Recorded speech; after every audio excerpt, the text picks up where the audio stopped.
You are Locked On Jazz, your daily podcast on the Utah Jazz. Part of the Locked On Podcast Network, your team every day. It is Locked On Jazz for the 2nd of October. We play today. We'll look at that preseason game and what to expect. Let's look back a little bit at what we saw in the open scrimmage and get to know Rodney Hood. That's all coming up on today's edition of Locked On Jazz. Pow. How are you? I'm David Locke, radio voice of the Utah Jazz, Jazz NBA insider. This is Locked On Jazz, your daily podcast on the Utah Jazz, giving you insight, hopefully some expertise you simply can't get anywhere else. You can listen on your Android, your iTunes, or you can tell Alexa to play, or you can tell Google to do the same thing. It is Locked On Jazz, part of Locked On Podcast Network. Hope you're doing great. Had a wonderful weekend, obviously. Do want to take a second. Our next door neighbors in Las Vegas going through some terrible tragedy. I want to send out our thoughts. I'm certain that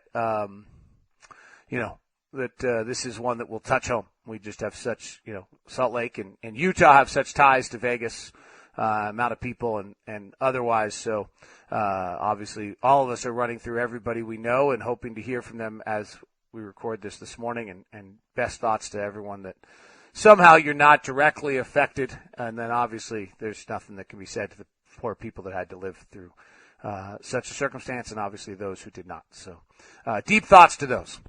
We'll do Rodney Hood as our get-to-know today. You voted last night, and Rodney took 46% of the vote. Thabo Sefolosha took 38%.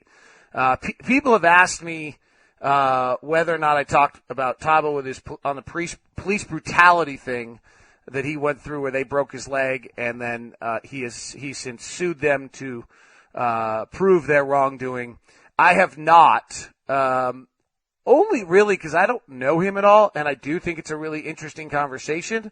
And if I get to know him, then maybe we can have a conversation that leads to some value rather than just kind of sensational headline here early on. So that's just a quick thought of why I did not do that. You can evaluate whether you think that was the right decision or not. I kind of stayed on our grit and talent coach script with him, but we'll do Rodney Hood today instead. Today's show brought to you by Grip 6, the webbing belt with no holes. I'm a fan. The other day I was getting a new suit and some shirts for the season over a clothing store, and guys like, that's a cool belt. Where'd you get that? I'm like, you know what? It's a Utah company. It's called Grip 6. And I actually have to keep remembering I want to order the stickly one, the wood one. I think is really cool looking. So I've forgotten to do that. All right. So let's get to the show. Today is preseason game number 1 against the Sydney Kings, who have been kind of a middle of the road Australian team. There's a great tie-in that our TV crew found on Andrew Gaze, who's their head coach, played at Seton Hall. Quinn Snyder played at Duke. The two met in the Final Four. The two of them met in the Final Four, which is kind of a cool little piece there. Seton Hall upset Duke in that game. P.J. Carlissimo was the head coach, and then they went on to play Michigan. Glenn Rice, Ramil Robinson hit the free throws late in the game, and Michigan beat Seton Hall. This shouldn't, in theory, be a real test to the Jazz. Obviously, the Sydney Kings are going to come out fired up and ready to go with with a huge focus, and so the Jazz will just have to match it. It'll be fun to see the arena done up and ready for an NBA game. That'll be new and different, I think, for everybody. They get to use their locker room for the first time. The things that I would watch if I were you in this game, first is what the Jazz do off misses. So when they force a miss, how quickly are they up the floor and into action? That's an area where they are really trying to change who they are this season. So that would be the first act I would watch. The second one I would keep an eye on would be the passing. In the scrimmage the other day, the amount of passing was just tremendous. They moved the ball. Rubio set the tone, and it seemed to get contagious. That seemed to be kind of the universal feeling of everybody. Rubio threw passes in 3 of the first 6 possessions that guys haven't seen. Tesadosic last night for the Clippers had a little bit of that same feel to him, and similarly actually didn't have a great shot. The thing on Rubio, by the way, his mid-range numbers last year were pretty good. His numbers struggle from 3, and really his numbers struggle at the rim. So his mid-range game, though, if he pulls up in the mid-range, those numbers are not bad. Teodosic last night finished 0 for 5 from the field, but did have 8 assists in 25 minutes as the Clippers are doing the Hawaii thing, which was awesome when we did it. Like, really, really awesome. C.J. Miles is the new starting small forward for Toronto. I kind of forgot about that in the offseason. He looked pretty good. DeLon Wright, by the way, had a really good game. I watched a little bit of that. I like Toronto more than – I think they're kind of the forgotten team. Obviously, Kyle Lowry has to stay healthy and DeRozan took 2 threes last night. But just kind of interesting little notes for you from those games. Sorry. Back to our game. And so the first thing, as I said, is the action after misses. Second one is just the overall passing. And then the third one, which I don't know when Quinn's going to be able to figure this out, is the rotations. And watch who plays with whom and how they play. I don't know how Jerebko fits, but I like his game. He's a very good three-point shooter. Joe Johnson is, I think, pretty valuable in his ability to score, so he plays. Donovan Mitchell, we'll get to see him, but watching him in the scrimmage, the kid just puts the ball in the hoop. And we need people who can put the ball in the hoop. And that's what he does. He just puts the ball in the hoop. And so there's something to be said for keeping him. I think he may force himself into time. I really do. He just has a skill now. And there was a play in the scrimmage where he bypassed an open look and got Joe Johnson a better look. And if he does that, he'll play. The concern on him is that he's just so amped up that he's going to turn the ball over, trying things that young players do. Nothing wrong with that at all. It's just the reality of what a young player does. And that he'll make enough mistakes that you have a hard time kind of weighing as much as you see all the development and everything, whether he's helping you win or lose. And that will be, but he didn't do that in the scrimmage. He played a much different game in which he controlled himself. He played inside what the team needs, and he made the extra passes. If he does that, he's just going to play. There's just very little chance to keep him off the floor. Dante Exum was interesting in the scrimmage, and I'll tell you about that in a sec. I do want to mention some things about Grip 6, who's our sponsor today. It's a local Utah belt company, and I've tried to tell you as much as I can about Grip 6. So the basic, really cool premise of Grip 6 is it's a webbing belt, has no holes. I know, like, how's that work? Well, it does. They have a patented system in which you're able to loop the belt in, and it hooks in perfectly, holds tight all day, never slips. We got a guy who emailed us who said, by the way, I'm a heavier guy. It's awesome because it doesn't hurt. For me, who fluctuates 15 pounds during the season, it's going to be awesome because I can change it.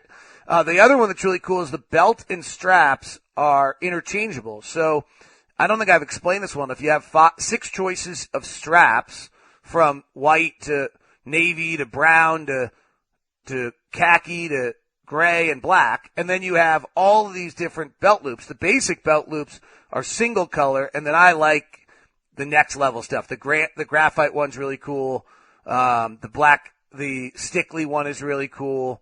The Ruskin one, those are the 2 wood ones that I really like, and I've said I'm gonna go get myself a stickly one, I think. The carbon fiber dark matter is the most expensive. I have that. Then they also have these cool ones that are the honeycomb belt, and then they have a buffalo. Those are actually their conservation theory. I haven't mentioned that enough to you. That is a really cool. They give money back. 10% of all the proceeds for their conservation series go to helping outdoor conservation agencies. Good people. And the other one, by the way, is that they have it's on the website. If you go to it, they have a new, and it's limited. There aren't a lot of them out there. They're on their best selling items right now, is the belt hanger. that's specific just for Grip 6 belts. You can get that as part of your business pack, which gives you 4 belts, 3 belts, 3 buckles, and the hanger for just $99. That's on sale right now. Plus, if you use the code LOCK20, you get 20% off. BJ Minson is the owner and inventor of Grip 6. They're manufactured in the U.S. They're a Utah company. They're really cool. LOCK20. I told you I was shopping for a suit the other day, and the guy said to me, "It's a cool belt." I was wearing the carbon fiber one, which is pretty sporty, if I say so myself. So go grab it. Grip6.com. Promo code LOCK20. Before we touch on Dante, today is our first day of our extended social network coverage. So here's the plan. Ron, an hour before the game, Ron and I will be there for you on, I'm not sure what format, so keep an eye on it. It will either be Periscope, YouTube, Insta Live. I don't think it'll be Facebook Live. Might be 1 hour before the game. Then in-game Instagram Live after each quarter, and post-game is going to be Facebook Live for postcast. So sorry, multiple formats. They all do different things. I think we might go live on YouTube on the first one. That's David Locke. So follow on my YouTube channel because then I can embed that more easily at LockedOnJazz.net. Instagram is DLock09 and follow Locked On Sports on Facebook. So Dante was really good. Dominating the scrimmage. Dominating the end of the scrimmage. Again, with the main guys off the floor. Should do the same tonight. You know, Quinn made an interesting point. When you practice against Rudy, sometimes it's really hard to tell what you're doing and how you're playing. Because you drive to the basket and you run into Rudy. Dante is just getting by people on his first step every time and is now learning what to do once he gets by guys. It's fun to watch. He's improved dramatically and is playing with a good level of aggressiveness. The shot does not look dramatically different. It's just we'll see whether it goes in. But his first step is, and then his action after he beats his guy is. There's nobody on the Sydney Kings that's going to be able to stay in front of him. There aren't many guys in the NBA that are going to be able to stay in front of him.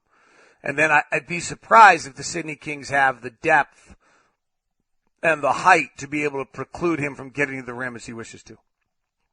So that's a big one to watch today. So those are the three things I would really watch are what we do after misses, what some of the rotation pieces are, and then the guard play of Mitchell and Exum.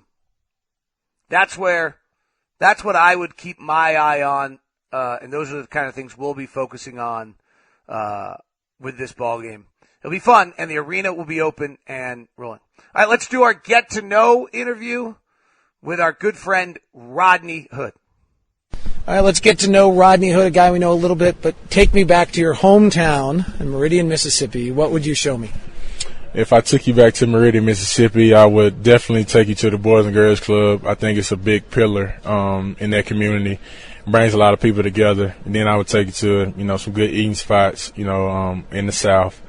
And just take you where I grew up. I grew up in the streets, not in the streets, but playing ball on every different court. A lot of different people, great people down there. So it's a lot down there. That Boys and Girls Club, you've now gone back and you're honored. I think they have your jersey up. And what's that like for you to go back to where you were just this little kid to now being honored like that? It's amazing. I grew up. That's why I learned everything. I learned how to talk to girls there. I learned how to, got extra work with my homework. I built so many great relationships there. And to say I made it out of that situation and to give kids hope that's coming up through the same thing, it means a lot to me, and I can always take pride in it. How many brothers and sisters did you have? I got one brother and two sisters. And where are you in the birth order? I'm the baby. And how much did you just try to keep up and compete with them all the time? I never really tried to compete with them. They was a lot older than me. But my brother, I always tried to emulate him or be like him. He was the guy in high school, and I wanted to be the guy in high school. He went to college and graduated, and I wanted to be there too. So, it was just good to have that, a leader. He was like a leader for me. You take me back to your childhood room. What's in that? You've told this story before. This isn't good. Be honest. Tell me about the room again. Yeah, until I was probably 9th grade, I had a NASCAR bed, and my feet was hanging off of it, and I had NASCAR painting that's still there to this day, and even though I really didn't like it, but I just stuck with it, but it was great. I still got the same mattress. Well, I switched out mattress, but it's the same size. I like my feet hanging off the bed, so that's what it looks like now. And when you were a kid in the backyard playing, you were? When I was a kid playing in the backyard, I was either like Michael Jordan or Penny Hardaway. Those are two guys that I watch their games and go outside and try to emulate. You can't say Joe Johnson. That's just your autograph. What was your first nickname? My first nickname was Little Hood. My dad was Big Hood. My brother was Little Ricky, which is my dad's name too. And then I was Little Hood. That's what everybody called me. And why do you wear uniform number 5? I wear number 5 because it's 5 people in my immediate family. My mom, dad, sister, brother, and me. And I have a half sister, but it's just for us 5. And it's something that I just wear on the court. It gets me motivated, and it's my why. The NBA is downtime. What do you do to pass your downtime? When I'm at home, I like to play ping pong, play Connect Four, something to get my mind out of basketball because I'm always thinking about it. And when I'm on the road, I like to just walk downtown, see different cultures, go to different restaurants I never go to, and just get outside the hotel room. What's your favorite road restaurant? Favorite road restaurant? I like the one we went to in San Francisco. I don't know the name of it. The one Quinn took you guys to? Uh-huh. Yeah, I forgot the name of it, though. I'll find out. That question's for me, not for anybody else. What's your guilty pleasure? Do you know that phrase? To have, you know what I mean by that? Like something you're not supposed to eat. Yeah, or just something you all could be buying something, could be something you eat, yeah. My guilty pleasure is I got to have Skittles before the game, I guess. You and Marshawn Lynch? Yeah, I guess so. I'm not as crazy as he is, but, I like to have Skittles for the game. What is the most memorable moment of your career? I got a lot of them. Most memorable moments, it got to be one. You can give me more than one. Most memorable moment, definitely this past year, hitting my first game winner, winning the state championship in high school, and getting drafted to the Jazz. I'd say those 3 moments. So, off of those, there's these 2 books that are out. One's called Grit by Angela Duckworth. Your head coach actually was a fan. And there's another, Talent Code, which is about these pockets of elite performance. So, having read those and pulled some things off, I thought I'd kind of find out about your journey through those. What made you believe that Little Hood, could make the NBA? Man, it was just a lot of hard work, and taking the bumps and bruises. I always played against older guys, and I just felt myself getting better and better and better, and I felt myself passing a lot of guys, and I hit a growth spurt, and I kept getting better. And I think because I failed a few times, I think it gave me confidence that I can do it, and I also have succeeded in some things as well. So I think just going through the hardships really made me think I can make it. Looking back at who you were as a kid, how were you different? What were the things you did differently than other kids? Different, when I was little, you go to basketball games, all the little kids running around, throwing spitballs or whatever. I was watching the game. I sit on the sidelines and I just watch the best player, and I watch him run up and down the court. Even if the play was on this side, I'd be watching him, how his mannerisms are, what he does, how he works. And I think I took that into my game, and it propelled me to where I am today. Kind of the thesis of the book Talent Code is that you have to do what they call deliberate practice moments, or being pushed beyond your comfort zone and your skill set. For you, are those the Little Hood playing against the big boys at the Boys and Girls Club, or are there other times when you think back about just really minute, detailed practices? Yeah, that's what every step I've taken, I had to adjust. Whether it was playing at the Boys and Girls Club, playing against grown men at the age of 13.